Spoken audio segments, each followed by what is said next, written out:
It was a cold and silent night. Snow covered everything like a white blanket. Trees stood still. The sky was dark, and the moon was hidden behind clouds. Jake was driving his old pickup truck through a lonely road in the forest. The heater was not working well, and his fingers were cold even inside his gloves. The headlights cut through the darkness, showing only the empty road ahead. He was coming back from a camping trip, alone. His dog had died last month, and he didn't like being at home anymore. The forest gave him peace. Suddenly, something flashed. In the snow, Jake pressed the brakes. The truck stopped with a small skid. He leaned forward and looked out the windshield. There was someone lying on the road. His heart started beating faster. Jake opened the door, stepped out, and walked slowly towards the figure. Snow crunched under his boots. It was a woman. She was not wearing warm clothes, only a thin silver dress that didn't match the cold. Her skin was glowing faint blue. Her hair was white like snow, and her body was shaking badly. Jake bent down. "Hey, are you okay?" he asked. She opened her eyes slowly. They were large and shining like stars. Her lips moved. "I'm freezing," she whispered. "Give me a blanket, and my body is yours for one night." Jake froze. He looked around. Was this a trap? A prank? But no. The woman looked weak, in pain. Not dangerous. Jake took off his coat and wrapped it around her. She sighed and closed her eyes again. He picked her up carefully. She was very light, almost like a child. Her skin was cold, but somehow soft like water. Jake put her in the passenger seat of the truck and turned the heater on full. "I don't know who you are," he said, "but I'm not going to leave you out here." He drove to his small wooden cabin, just 10 minutes away. The woman didn't speak again. She just sat quietly, eyes half closed, breathing slow. Inside the cabin, Jake placed her on the couch and covered her with more blankets. He lit the fireplace and made hot soup. She looked around the room, slowly, as if she was seeing Earth for the first time. "Where am I?" she asked softly. "You're safe," Jake replied. "This is my cabin. Do you want something to eat?" She shook her head.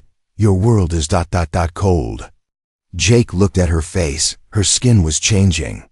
The blue glow was fading, and now she looked almost human. "Who are you?" he asked. She didn't answer. Instead, she looked at the fire and said, "They're hunting me." Jake sat down slowly. "Who?" She looked at him, her eyes serious and deep. "They are not from this world. They follow my kind, and now they are near." Suddenly, the radio in the corner of the room made a loud static noise.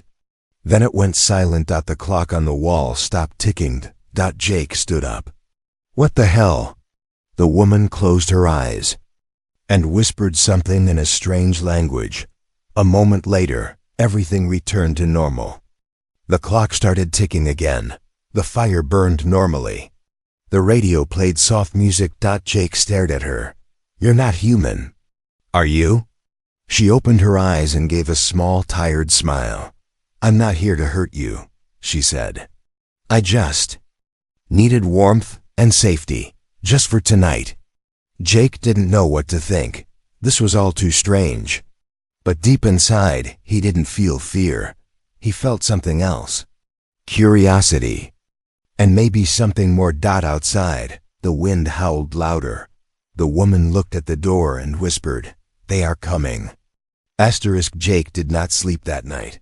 He sat in the wooden chair near the fireplace, eyes fixed on the strange woman lying on his couch. The fire cracked softly, and snow kept falling outside, tapping on the windows like cold fingers. The woman was sleeping now, wrapped in blankets, her silver dress barely visible underneath. Her breathing was calm, but her skin still had that soft blue glow, like moonlight trapped in her body. Jake's hands were shaking, not from cold, from confusion. Who was she? What was she? And what did she mean by "they are coming"? He heard a small sound, She was awake. She sat up slowly, her eyes wide and glowing faintly again. Jake stood up. Are you okay? She nodded. Yes, thank you. There was a pause. Then Jake asked, What's your name? She looked into the fire, her face quiet. You can call me Zia. Jake repeated the name. It felt strange on his tongue, like a word from a dream. Where are you from, Zia? She looked up at him. Not from your Earth. My home is many skies away. You call it space. I call it silence. Jake frowned. You're an alien? She gave a soft smile. In your eyes, yes. In mine, you are. Jake sat down slowly. So, why are you here? Zia's expression changed. She looked scared, but not like someone hiding from the police or a killer. It was deeper, like a hunted animal. I ran, she said. I ran from them. Jake's voice became quiet. Who are they? She looked at the fire again. They call themselves Vernax. They are not like me. They do not speak. They take planets, energy, life. They follow light. I escaped. But they followed me here. Jake felt a cold chill down his spine. Wait, you're saying they're coming to Earth? Zia nodded. They saw your world, your light, your fire. They want it. I wanted to warn your kind. But I crashed. My ship broke. My body started dying in your cold air. Jake stood up and walked to the window. Snow was still falling, but now the forest looked different. Darker. Too quiet. He turned around. You said you needed warmth to survive? Zia nodded again. Your heat, your kindness, it heals me. I don't know why. Maybe because your world still has something mine lost long ago. Jake tried to speak but stopped. He didn't know what to say. Then thump. A heavy sound hit the cabin roof. Jake grabbed the fireplace poker. His heart raced. Another sound. This time from the back door. Scratch. Tap. Zia's face became pale. They found me, she whispered. One of them. Jake moved slowly to the window. He pulled the curtain just an inch. His eyes widened. A tall, thin figure was standing just beyond the trees. It had no face, no mouth, only glowing red lines across its skin like burning veins. Its body moved like smoke, half solid, half shadow. Jake whispered, What the hell is that? Zia stood up, weak but alert. They don't knock, she said. They invade. Suddenly, the lights in the cabin blinked once, then died. Darkness filled the room. Jake turned. Zia's body was glowing brighter now. I'll protect you, she said. Jake couldn't move. Couldn't speak. From outside. The creature began walking toward the door. Slow. Certain. Unstoppable. Zia raised her hand, and a soft hum filled the room. Blue sparks danced around her fingers. You helped me, she whispered. Now I help you. The creature came closer, but just before it reached the door. Flash.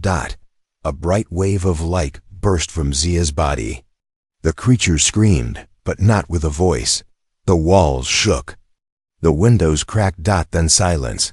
When Jake opened his eyes, the creature was gone. Zia fell to the floor. Jake ran to her. Zia, are you okay? She looked up at him, her voice faint. That was just one. More will come. The power was still out. Jake lit 3 candles and placed them near the window. Shadows moved across the cabin walls like quiet ghosts. Snow kept falling, but now it felt heavier, almost unnatural. Zia lay on the floor, weak and silent. Her glow had dimmed. Her body was cold again. Jake sat beside her, holding a warm towel against her forehead. He didn't care if she was human or alien anymore. She had saved his life. Zia, he whispered, you need rest. Please don't talk. But Zia's eyes opened slowly. Her voice was low, dry like wind on broken glass. No time. They are searching. Jake looked outside again. The forest was darker than usual. The sky was black, not cloudy, just Empty, like something had swallowed the stars. Then he heard it, a low, humming sound, not from the trees, not from the wind. It came from above. Jake rushed to the door and stepped out into the snow. He looked up. A massive shape floated in the sky. No lights, no engines. Just a giant black triangle slowly turning above the forest. It made no sound. But Jake could feel it in his chest like a second heartbeat. He whispered, "What is that?" Zia stood at the door behind him, shaking. "Their ship. The scouts are near. If they find me, they'll find your world too." Suddenly the ship vanished, like a shadow slipping into deeper darkness. But something else appeared. Down the hill, near the trees, a glowing red circle opened in the air, like a doorway made of fire. From it, something stepped out. Tall, thin. Its body moved like black water, but its head had no face. Only a smooth surface reflecting the fire. Jake grabbed the shotgun from above the fireplace. It hadn't been used in years, but he loaded it quickly, his hands shaking. "I'm not letting them take you," he said. Zia touched his arm. "No, this is not your fight." But Jake didn't listen. He walked into the snow, his boots sinking deep. The wind howled. The creature walked toward him, slowly, as if it had all the time in the universe. Jake aimed the shotgun. "Stop!" The creature stopped. Then its chest opened like a blooming flower of dark metal, and something came out of it. A long, sharp spike. Jake fired. Boom. The creature flew back, but didn't fall. It floated, like smoke that refused to leave. It hissed. Not with a mouth, but with light. The spike flew toward Jake, but in that moment, Zia screamed. Her body glowed so bright it turned the snow blue. She raised both hands and clapped them together, and a wave of light exploded from her palms. The spike melted midair. The creature screamed, a deep sound that made the trees shake, and vanished in a burst of sparks. Silence returned. Jake collapsed in the snow, breathing hard. Zia fell beside him. He looked at her. "You said they don't talk," he said, trying to smile. "But I think that one just screamed." Zia gave a weak smile. "That was just a scout, the real ones. They don't scream." Jake helped her back inside the cabin. He gave her warm water, lit more candles. "Why you?" he asked. "Why are they after you?" Zia looked at him with tired eyes. "Because I stole something from them." Jake blinked. "What?" She touched her chest. "A map. To Earth.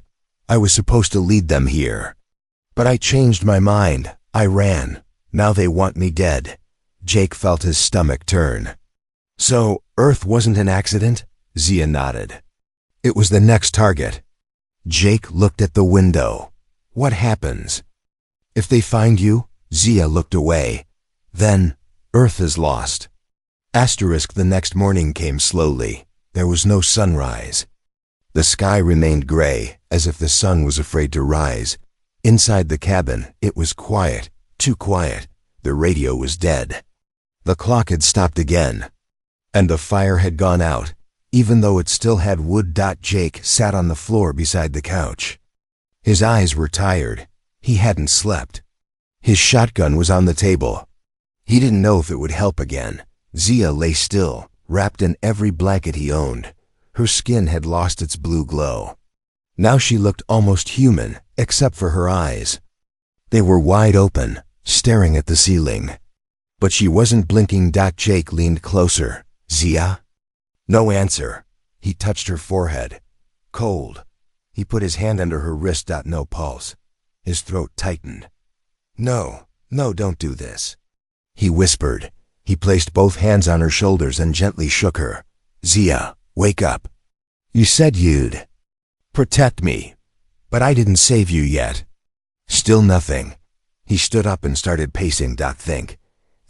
She had something last night. That human warmth helped her survive. But she didn't mean fire.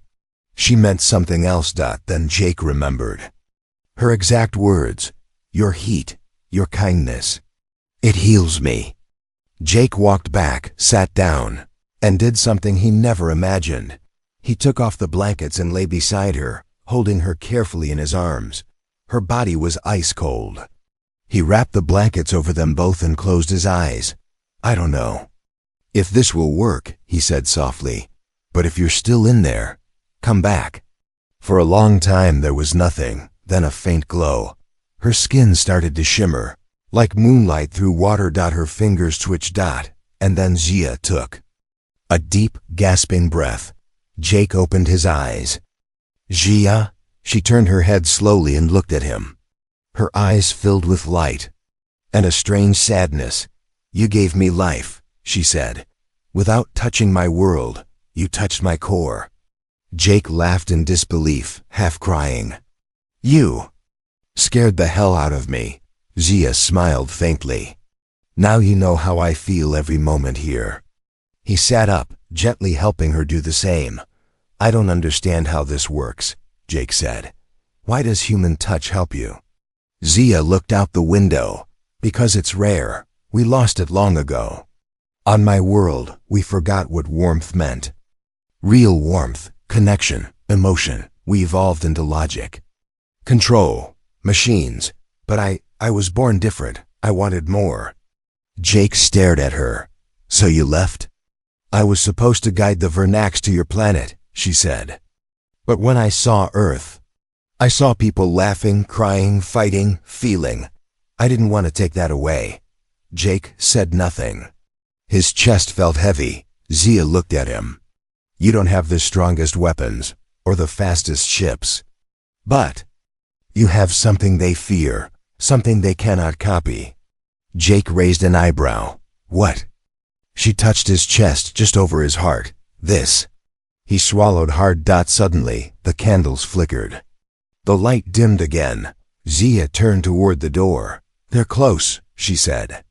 They're searching for me. But now, they know I'm not alone. Jake picked up the shotgun. Let them come. Zia looked at him with something close to love, or the closest thing her kind could feel.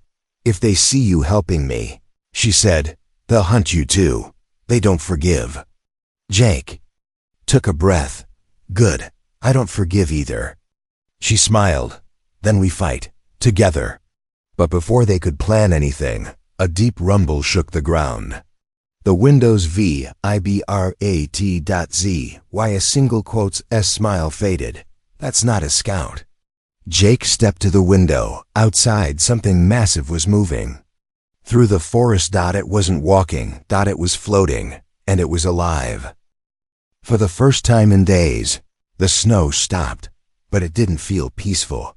The forest outside Jake's cabin was strangely still, not silent, but waiting. Jake and Zia had packed what little they could. A backpack, a few batteries, a thermal blanket. Zia had drawn a map by hand with shaking fingers. There's a signal tower here, she had said, pointing to a forest ridge. If I reach it, I can contact the resistance, my kind. The ones who still believe in freedom, Jake agreed. Let's go before more of those things find us. But they never made it. 3 miles down the snow trail, they saw flashing red lights through the trees. Helicopters. Soldiers in black gear. Vehicles with the U.S. flag, parked in the snow like metal beasts. Jake froze. They found us. But Zia didn't panic. She stepped forward with raised hands. Maybe. They're here to help. Before Jake could stop her, she walked into view. Shouts came from the trees. Get on the ground. Hands behind your head. Do not move. Jake ran after her, arms up. She's not dangerous. Don't shoot. But they didn't listen. Electric nets flew. Zia collapsed. Jake was grabbed, thrown to the ground, blindfolded. And everything went black. When he woke up, Jake was in a white room. The walls hummed quietly. No windows. Just cold lights above him. A voice spoke through a speaker. Jake Morgan, civilian. Cabin 12. You've made contact with a hostile entity. Jake shouted. She's not hostile. She saved me. The voice ignored him. You are now property of Site 9. Speak only when questioned. Suddenly the door opened.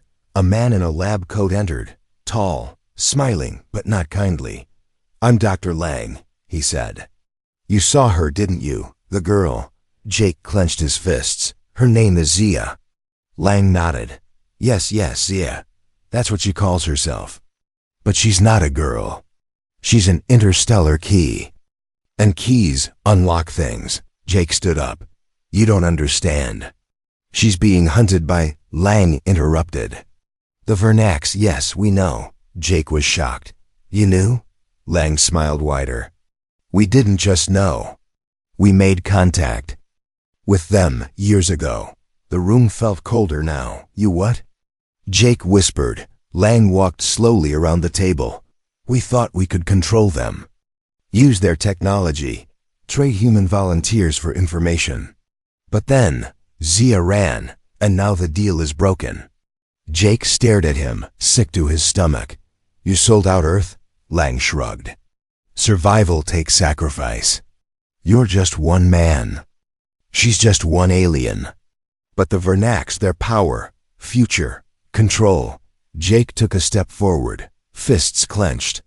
You're not protecting Earth, you're delivering it. Lang leaned in. And you are now part of the package. Meanwhile, deep underground, Zia was strapped to a silver table. Her body glowed faintly. Machines surrounded her. Tubes ran from her arms. A glass wall separated her from a group of watching scientists. One of them whispered, "She's alive, even in this state." Another one muttered, "Her DNA is rewriting itself. Faster than anything we've seen." Zia opened her eyes slowly. Her voice, weak but clear, echoed through the room. You think you've captured me? None of the scientists moved, but I'm not the one trapped. Suddenly, the lights dimmed. All monitors began to flicker. One scientist stepped back. Something's wrong. Zia whispered something in her language, and the glass wall cracked. Sirens began to blare. Back in Jake's holding room, the lights shut off. Lang stopped speaking.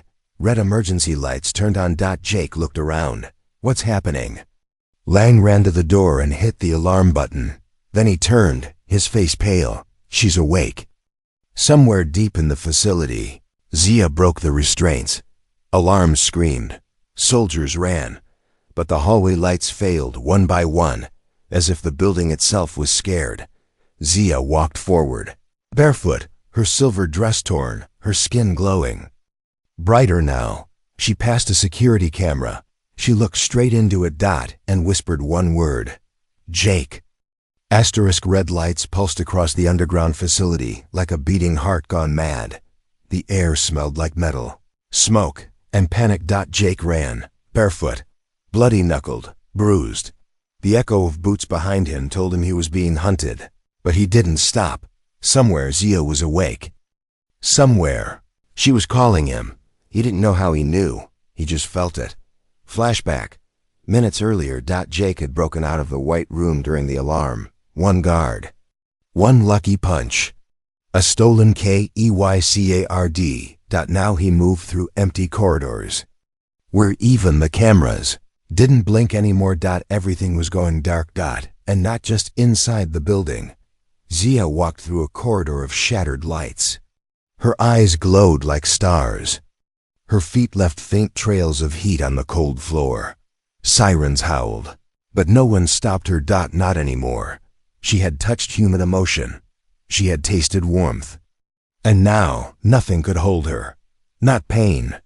Not metal. Not fear. She found a security door, placed her hand on it, and whispered something in her own tongue. The door melted like ice in sunlight. She stepped into the control room, the heart of the facility. One giant satellite screen blinked above. Her signal tower, ready. Jake turned a corner and stopped. Zia was there, standing in front of a massive screen, surrounded by wires and machines that hissed and sparked. She turned slowly. Her smile was weak but real. You came. Jake stepped closer, breathing hard. Took me long enough. I felt you, she said. Even through walls, they didn't say more. They didn't need to. Zia pointed at the panel. This tower connects to deep space. I can send a warning. To my people, but it must be manual, physical key, human hand. Jake nodded. I'll do it. Zia looked at him. Her voice shook. When the message sends, they'll track it. This place will become a target. Not just by the Vernax, by humans too. Jake's hand hovered over the switch. I don't care. Zia stepped forward and placed her hand over his. Her voice lowered. If you send this, there's no going back. They'll see you as a traitor, a helper, a lover of aliens. Jake looked at her, really looked. I'd rather die helping something true than live serving a lie. Zia closed her eyes. Then send it. Jake turned the key. The console blinked green. Message sent. A deep hum filled the room. A signal beamed upward, piercing the sky, punching through clouds, flying into the stars. Like a scream, somewhere out there. Someone heard it. Zia gasped out. Her knees gave out. Jake caught her. Her glow faded fast. No, don't fade now. He whispered. She looked up at him, her voice just breath. I gave it all to the signal, all the energy I had left. Jake shook his head.